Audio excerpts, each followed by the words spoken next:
It's been 9 months. I have babies coming out of me. Have you started having contractions? Not yet. I heard they really hurt. Oh my God. It's the friends Australia's been waiting for. Which of you is the father? The father is my brother. The babies are on their way. Can I tell you a little secret? Yeah. I want to keep one. Oh, I'm going to be on the news. 3 heads, 30 fingers, 30 toes. Oh, get these things out of me. Friends delivers more laughs Monday 7:30, followed by Jessie on Win Television. Ooh, I was kind of hoping that was it. It's the dirtiest word in law enforcement. I don't like this unit's methods. Corruption. You can make this as hard or as easy as you like, Bertie. When Stingers returns, undercover, under investigation. You've got 40 grand you can't account for. It's a setup. It has to be. At the centre of all suspicion. This whole unit should be wound up. Should I be worried? No. The boss himself. I'm going to be charged. Why do you keep doing this? Because I'm innocent. Drama they never expected. So you shaft the boss. If I need to. A new series of Stingers, 8:30 Monday. The brand new series of Our House, Wednesday 7:30 on Win.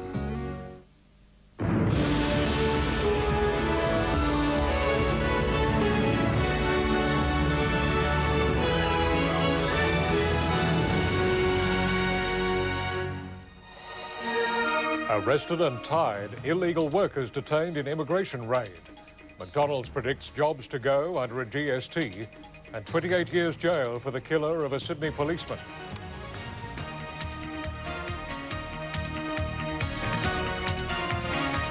From National 9 News, this is Nightline with Jim Whaley.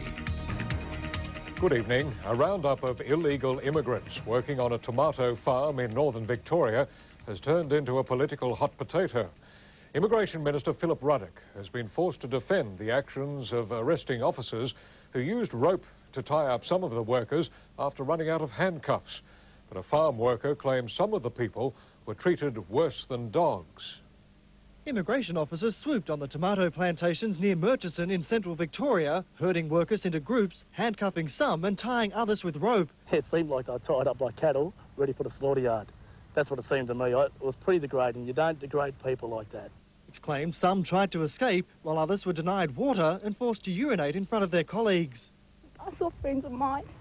I mean, that was an embarrassment. People that we worked with, they were humans, were treated like dogs. 44 workers were detained at the farms. They were driven to nearby caravan parks where another 7 were taken into custody. It's claimed the raids were sparked by tip-offs from locals who were angered that jobs were being taken by illegal immigrants. The minister was making no apologies. There was a concern, a legitimate concern amongst the informants, that this might be denying employment opportunities to Australians. And as for those ropes, I don't consider loosely binding people in that way and asking them not to decamp as being either inappropriate or unreasonable. the Vracas family claim they had no idea any of their employees were illegal immigrants, saying all had filled out the appropriate taxation forms. The workers were all taken to Melbourne's Maribyrnong Detention Centre. 3 have been released on bridging visas. 48 are awaiting deportation. Alan Ruskell for Nightline. Meanwhile, the whole question of Australia's immigration policy is back in the political melting pot. The business sector is calling for a significant increase in the migrant intake, a move backed by sections of the Labor Party and Victorian Premier Jeff Kennett. But the Prime Minister has other ideas. Laurie Wilson reports. It's long been a politically contentious issue. Just what is the right level of immigration for Australia? While Pauline Hanson emerged as the champion of the anti-immigration lobby, with One Nation now in retreat, the business sector has sensed the political climate is right to renew their campaign for a sharp increase in migrant numbers. Victorian Premier Jeff Kennett, for one, backs their call. We're an ageing population. We should be prepared to accept particularly those who are young with particular skills to this country to help us develop it. The Chamber of Commerce and Industry wants an extra 40,000 migrants allowed into Australia this year, a 50% increase on the current intake. It's an idea Labor's immigration spokesman Con Shacker endorses, although he's somewhat cautious about the actual numbers. I'd be comfortable if that was what was going to happen next year. That's the point I was trying to make. The spirit of what they had to say, I agree with. The question of numbers is something different. While Kim Beazley was quick to point out that's not Labor Party policy, he did agree immigration was an issue which had to be addressed. We cannot afford a situation where fewer and fewer people are supporting more and more in retirement or out of the workforce. Won't work. Australia won't work on that basis. End of story. The Prime Minister says he thinks there is need for a sensible debate on immigration, but he's certainly not ready to endorse any increase in migrant numbers. I'm not going to commit the government on the run to some kind of dramatic change. We think we've got the balance right at the moment, but we look at it each year. But Con Shaka says if the government wants to attract skilled migrants, it has to be far more flexible. Now, this year we might have a lot of them knocking on our door of that type of migrant coming in. Next year it might be different. So to my mind, it's silly to set yearly targets or indeed even any targets. Depends what's available. Laurie Wilson reporting for Nightline. The government has been furiously expounding its theory that a GST will be good for jobs. But the tax package has been given a serve by McDonald's. The hamburger chain says as far as it is concerned, the numbers don't add up, and many thousands could find their work taken away. 290,000 Australians are employed in the food service industry, about 60,000 of them at McDonald's. Today, the fast food giant told the Senate tax inquiry many of those jobs would disappear under a GST. A GST that taxes all food at 10% will result in 7,000 jobs lost. Should food bought in supermarkets be exempted, McDonald's says the situation would be even worse, costing the industry $600 million a year and many more young people their jobs. If the GST discriminates against the food service industry and makes food supplied by supermarkets GST free, then an additional 14,000 jobs will be lost. If you do away with jobs in food service, you don't suddenly create them in the supermarket sector or something. They are gone. It's not the only opinion the Prime Minister won't enjoy hearing from the tax inquiry. In one report, coalition senators said that while there'd been no evidence to support excluding food from the GST, doing so would have no net impact on the government's tax package. The coalition senators basically are endorsing the view that John Howard hasn't properly thought out his GST. That interpretation is quite wrong. Mark Barlin for Nightline. A blow for One Nation tonight, stripped of its official party status in Queensland. The move followed the resignation of 3 of its state MPs. Another 2 are still considering their future. Pauline Hanson, meantime, announced tonight that there'd be no vote on One Nation's constitution at this month's general meeting. That's likely to anger members concerned that Ms Hanson, David Ettridge and David Oldfield have too much power. Ms Hanson says a committee will review the constitution, delaying any change till after next month's New South Wales election, where Oldfield tops their upper house ticket. It was the day of reckoning for the man convicted over the murder of Sydney policeman David Carty almost 2 years ago. He's been sentenced to 28 years jail. But it was the 2-year term given to his younger brother that aroused the anger of the dead officer's family. Less than 6 years ago, Gilbert Adam fled to Australia from Iraq and Saddam Hussein in search of a new life. Today he was told he'll spend up to 28 years of it behind bars. The 32-year-old was convicted of murdering Constable David Carty in 1997. His brother Richard also jailed for 2 years for malicious wounding, to the disappointment of the victim's family. They came here for a better life for their family and themselves, and they've just rejected the opportunity to take that better life, and we're the ones that have to pay for that. The court heard Constable Carty was set upon outside a Fairfield hotel where he and fellow police were having a drink after work. He was stabbed in the heart before a group of men kicked, punched and jumped on him as he bled to death. The court was told David Carty was murdered simply for being a police officer. According to the prosecution, it was all the more callous because the 25-year-old was outnumbered and had done nothing to provoke the attack. That's the type of bloke that David was. He wasn't an aggressive man at all. He was always a gentle young fella. Although he could have sentenced the killer to life, Justice Wood said it was not in the interests of the community to lock him up and throw away the key. Christine Spiteri for Nightline. A Perth judge has sentenced a man to 12 years jail for pouring turpentine on his wife and setting her on fire. The judge said Wahid Minhaj had attacked his 26-year-old wife Roya in a blind rage without provocation. Minhaj was acquitted of an attempted murder charge last month, the jury convicting him of the lesser charge of causing grievous bodily harm with intent to maim or disfigure. Roya Minhaj was scarred for life. She says her injuries make it difficult for her to care for her 4 children. An inquiry has been launched into the death of a teenager run over by a police car in South Australia. The 18-year-old had been arrested in Whyalla over a disturbance at a house but managed to escape. Police say they were driving through scrub looking for the man when he was accidentally hit. He suffered severe head and chest injuries and died later in hospital.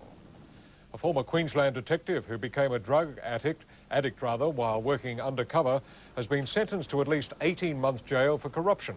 The court heard David Andrew Clark ruined a distinguished career when he accepted $400 from a man being investigated over a home invasion.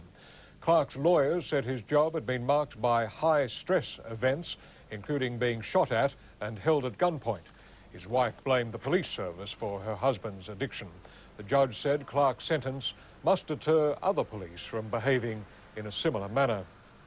There are growing fears that this week's violent demonstrations by Kurds are only the beginning. While most of the protests ended peacefully, the seemingly coordinated international action is expected to erupt again when their captured rebel leader, Abdullah Öcalan, goes on trial. Still in place and still defiant, Kurdish protesters continue their vigil near the Greek embassy in London. That's despite last night's surrender of 77 demonstrators who for 3 days had occupied the building. First to leave was their only hostage, a Greek office worker. The Kurds were then led to waiting buses and driven to police stations in central London, where they're still being questioned. They could be charged with hostage-taking, although their supporters are convinced they'll be set free. They haven't done anything. They do criminal damage. Did they harm anybody? They didn't do anything. Apart from London, most of the other demonstrations across Europe have ended.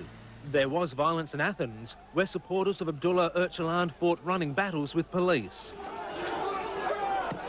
The leader of the Kurdistan Workers' Party continues to be held in an island prison near Istanbul.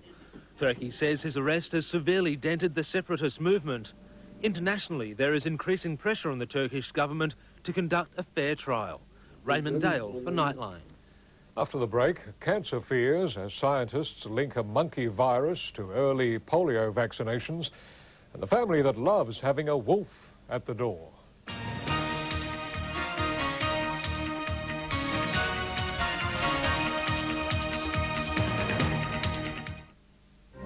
It's happening right now. It's experience you can trust. Proudly Tasmanian. Win News, best at 6. Things are heating up at our scorching summer sellout. Select your own savings with Snip and Save coupons in our summer sellout flyer. Great prices on products like Sadco Stacker Drawers at a red-hot $12 per drawer. Bostik No More Nails triple packet of fiery $6. Or this Bosch 18-piece screwdriver and drill bit set for a sweltering $6.95. Hot put it into Mitre 10 because the sale ends Sunday. Mitre 10 out of 10 every time. Would you all shut up? Stumpy River Bridge has collapsed. Beer truck can't get through. You're joking! Where you going, mate? Hang on, lads. Won't be long.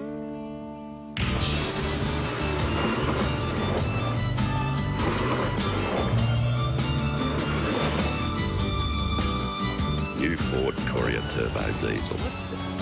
The most powerful turbo diesel in its class.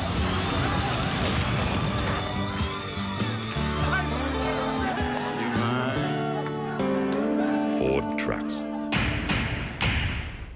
Bored? Want something to do? Want somewhere to go? Why not visit Grindelwald? It's a great place to spend the day and has so much to offer. Enjoy the relaxed village atmosphere, see the local crafts, picnic by the lake, a game of golf, choose from delicious takeaways or eat at one of the restaurants, have a family barbecue or let the kids play in the adventure playground. There's something for everyone and there are no admission charges. So visit us at Grindelwald, only 15 minutes from Launceston on the West Tamar Highway. You spend hours on the outside. What about spending 5 minutes on the inside? Nestle LC1 yogurt has a unique active culture to help reinforce your body's natural balance. Nestle LC1 yogurt works wonders on the inside. Firefighters are tonight continuing backburning operations in an attempt to contain the big bushfire in the New South Wales Southern Highlands. As water bombing operations continue today, the threat to farms eased. A wind shift had taken the blaze into the Abercrombie National Park.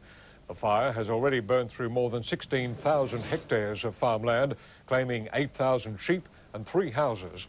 Many farmers say they face ruin, despite state government pledges of disaster relief. The fall from grace of former AFL star Jimmy Cracker is now complete. He was sentenced today to 16 years jail for drug trafficking. The Perth judge imposed the same quashed sentence which Cracker received at his original trial more than 3 years ago. The boy from Mount Barker. At the height of his football career, Jimmy Cracker was a hero. Playing for Claremont, recruited to North Melbourne, a Simpson medal winner, fairest and best. He was just a miraculous player, brilliant to watch. Tonight, the former football star is behind bars for the second time. In 1995, he was convicted of masterminding one of WA's biggest amphetamine hauls, $500,000 worth, smuggled from Melbourne to Perth in the speaker cavities of a car. But that conviction was quashed by the High Court last year. Yesterday, at Cracker's retrial, a jury found him guilty for the second time. He's very disappointed and he's very upset. There will be an appeal against the sentence imposed this morning by His Honour. In sentencing Cracker, Judge Vial told him drug traffickers caused great anguish and damage to the very fabric of our society. Cracker could be out in 6 years. He's already served 3 years of his original 16-year sentence. Paula Hudson for Nightline. In most people's minds, the job of a surgeon is to first draw a dotted line, then reach for the scalpel. But non-invasive surgery is becoming more and more widespread. Now in use in Sydney, a machine, one of only 8 in the world, that allows doctors to perform extremely delicate surgery without even making an incision. When 10-year-old Christopher suddenly developed a massive headache, scans revealed a life-threatening bleed inside his brain. Chris may not have pulled through. He may have died as a consequence of the extent of the hemorrhage. But instead of traditional risky surgery through the skull, neurosurgeons tried a technique rarely used on children, a linear accelerator machine which fires radiation beams, in this case at the cluster of bleeding vessels, to deliberately cause a clot. If there's a clot in the blood vessel, there's no flow. If there's no flow, there's no risk of hemorrhage. I have to admit it was a very long day, when he had it done, but they were just so brilliant. While that technique saved Christopher's life, it does have limitations. But now this $2 million state-of-the-art machine, the first in Australia, is about to dramatically update radiosurgery for more patients and more complex cases. For the first time, doctors will be able to change the intensity of the X-ray beam, focusing it to a fraction of a millimetre. That means better outcomes for people with malignant and non-malignant tumours and severe nerve conditions in the face. Cheryl Taylor for Nightline. There are concerns about some of the polio vaccine used in Australia and around the world more than 30 years ago, that it came with a microscopic hitchhiker. Medical researchers believe some batches were contaminated by a virus found in monkeys and suspect a link to rare forms of cancer. Around the world in the 1950s and 60s, health authorities mounted an aggressive immunisation campaign to stop the spread of polio. Now, these headlines in British newspapers have raised fears that the Salk polio vaccine may be causing cancer. Please do not be alarmed. The vaccine was used in Australia in limited quantities between 1955 and 1963. Understandably, millions of baby boomers from Britain, America and Australia are worried about the results of tests which show that genetic material from a monkey virus called SV40 has been discovered in certain rare types of human cancer. It's unnecessarily alarming, and I think that it's misinterpreting the data as is currently available. Evidence of the monkey virus now appears in about 33% of bone cancers, 50% of childhood cancers, and up to 70% of rare lung cancer. Still, while the virus is found in the cancers, there's no proof it actually caused the cancers, nor is there any proof that the sufferers got it from the original polio vaccine. Today, researchers in America set out to calm growing concern amongst the millions who got those polio jabs over 30 years ago. There is no data that provides a direct link between the virus that's being found in cancer today with any anything related to the polio vaccine. Australian authorities agree with the World Health Organization that so far there's no conclusive evidence to link the virus and the cancers. An international study is still underway. Robert Penfold for Nightline. In Peru, stall owners scratching a living in the poorest areas of the capital Lima have clashed with police after being evicted. Today they returned to their unlicensed stalls to protest the crackdown, but ran straight into a tear gas attack, retaliating with a barrage of stones. Cars were destroyed. Then the stall owners turned their attention to looting dozens of shops. Several people were injured and dozens of arrests made. Two Britons attempting to become the first to circle the globe by balloon are going backwards. Tonight they're hovering over the Sahara Desert playing a waiting game. After their successful launch yesterday in Spain, they hope within the next 24 hours to pick up the jet stream winds which they need to make the journey. Sometimes a mere dog is just not enough to fulfill the bond between man and beast, so the Palmer family near London have a pack of 7 wolves for pets, and sometimes the neighbourhood echoes to the call of the wild. Roger Palmer admits he thought, "What big teeth you have," when he first saw a wolf at a zoo 30 years ago, but now he says they're wonderfully faithful animals. It's the universal right of children to view their parents as behind the times, if not downright daggy. That even applies to celebrities or superstars, and today at Melbourne's Fashion Week, the kids of several well-known faces got the chance to show the world what cool is really all about. You might not know the faces, but the names are more than familiar. Farnham, Wheatley, Newton and Kennett, the children of famous parents today took to the catwalk in one of the most popular shows of Melbourne Fashion Week. And I think she does it pretty well, so I'm not nervous for her, no. And if ever there was a case of like father, like sons, Jordan and Jack Newman.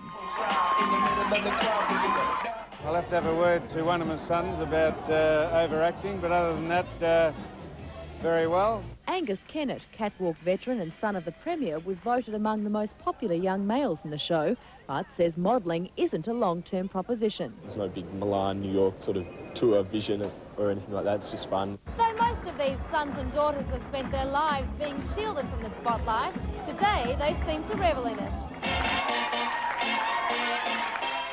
They've been fantastic. It's hard to believe it's some of their first time on the catwalk. It's the first time I have done any modelling, and I'm not sure whether I'll be asked back again. With a smile like his, we think he might. Celia Horgan for Nightline. There'll be a few crick necks after today's action at the Australian International Air Show. It was all eyes to the heavens as the flag arrived.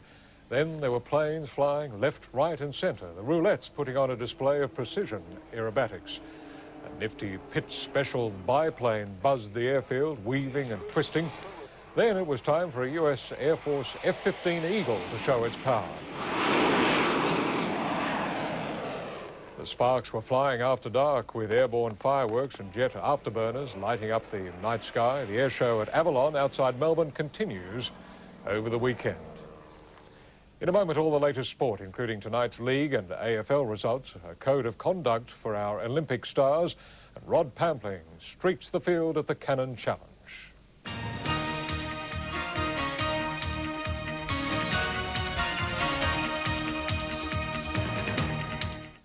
The Pretender is back. I can become anyone I want to be. And mad as hell. Body survived the blast. I'm not so sure about his mind. The return of The Pretender. Why has Jared gone off the deep end? 8:30 Saturday on Win Television.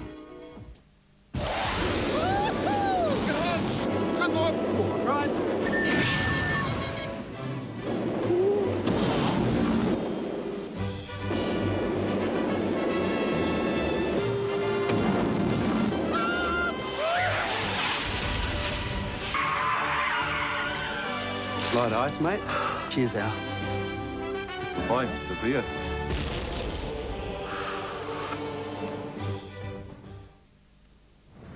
Another magnet to the showroom, please. Another magnet. Another magnet to the showroom, please. Another magnet. Another magnet to the showroom, please. Another magnet.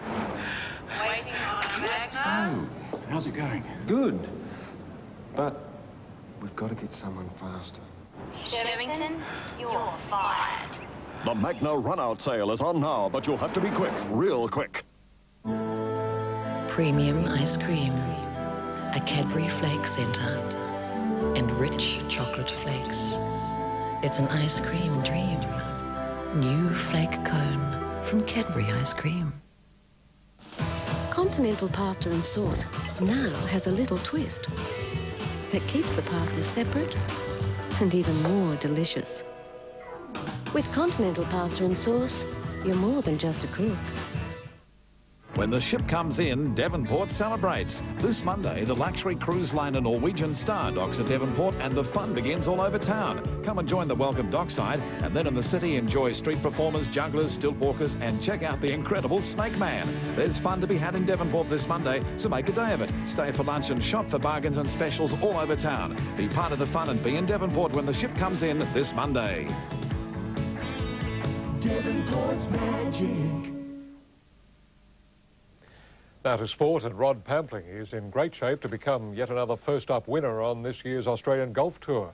The Queenslander leads the Cannon Challenge by 4 shots at the halfway mark after firing a 6-under 66 today.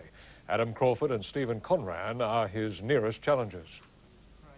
After a disappointing start, Craig Spence reproduced his Masters-winning form. No trouble at all. Bouncing back with a 67 to be 1 under. Matthew Lane's round started with a bungled bunker shot, while Steve Conran finished his with a terrific trap shot. His approach to the last, part of a steady move up the leaderboard. Oh, and that's a very nice shot. Conran ended at 7 under, nudging into the outright lead. Overnight leader Rod Pampling came out pumping, judging the Southerlies with crafty ironwork to set up early birdie chances. There's the start for you. He converted 3 on the first 4 holes. Fine shot. After a birdie rush, Marcus Kane was able to make it a 3-way tie at 7 under. 2 all. Victorian Open winner Kenny Druce took a shortcut to 6 under, out of the trap and in for an eagle. Look at this. Look at this. Look at this. Sensational stuff there. Restoring a raised cup took some synchronising. Well. While Druce almost drained his tee shot. Which is not so terrific for Ken Druce. But as the contenders tuned up for the weekend, Pampling pulled the strings, carding a 66 to lead at 11 under. And he's knocked it stiff. Charles Christian for Nightline. Rugby League's Country Carnival continued tonight. Norths and Manly travelling to Cairns. The Bears looked to have the game won, but the Sea Eagles scored in the dying seconds to secure a 24-all draw. In AFL, one game in the Ansett Cup tonight, the local derby between Port Adelaide and the Crows. The Premiers trailed by 14 at half-time and only managed 2 goals after the long break, eventually going down by 36 points.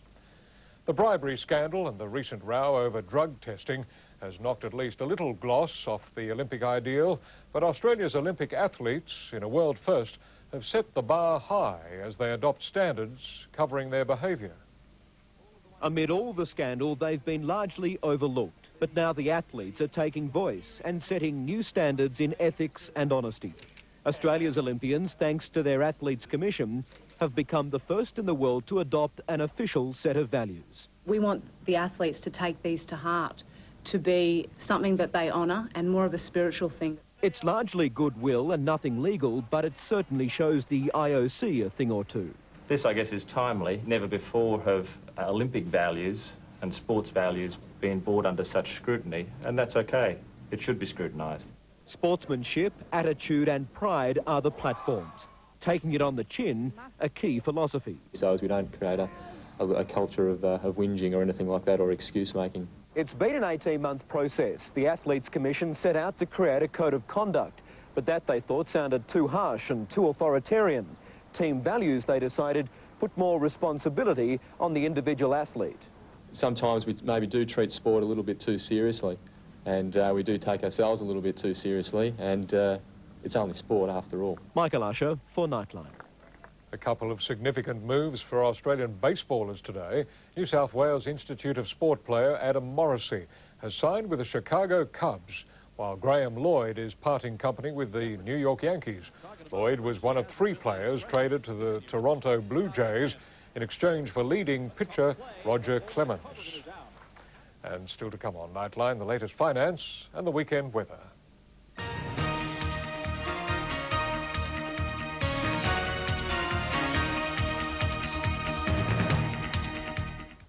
uncovered. Terrorists in our midst. Nothing is being left to chance. A threat to the Olympics. Australia's borders have been penetrated. And the tragedy of Julie Andrews' lost voice. I've just been unable to sing. 60 Minutes returns Sunday. Samson's Discount Furniture are exposing their pine furniture. It's furniture in the raw. Entertainment units. In the raw. Chests of drawers. In the raw. Pine trunks. In the raw. Bookcases. In the raw. Dining settings. In the raw. Samson's have stripped the prices on Australia's finest pine furniture, leaving nothing to the imagination. It's furniture in the raw at Samson's Discount Furniture, Hobart Road, Kings Meadows. Girls, how'd you like to spend your evenings with Matthew Broderick or Nicolas Cage? And guys, how'd you like to spend time on the couch with Sandra Bullock or Meg Ryan? Well, Movie Network's now on Ozstar, and we're giving away top movies for free. I've been waiting for this day for 8 years. Until February 28th. There's something for everyone. We need to talk.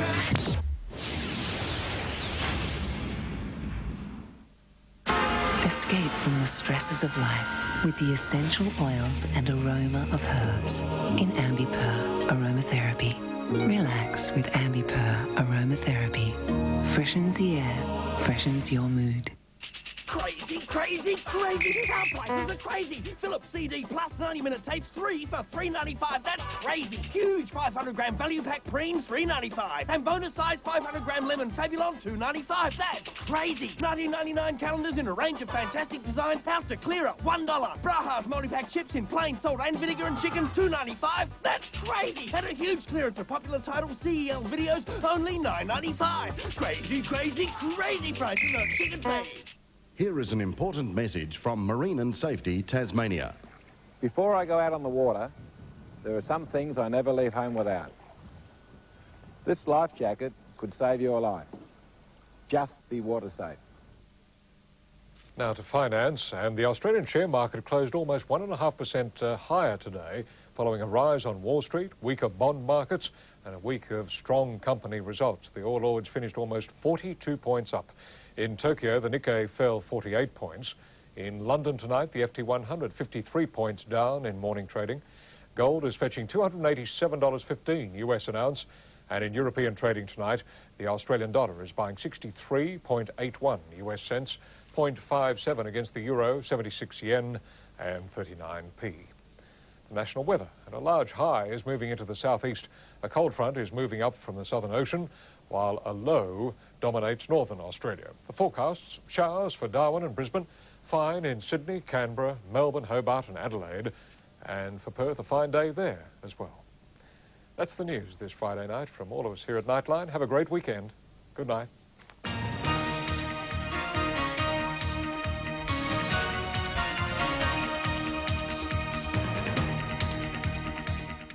His orders were to infiltrate the mob, but no one expected he'd stay. You belong to me now. Al Pacino, Johnny Depp, Donnie Brasco premieres 8:30 Sunday.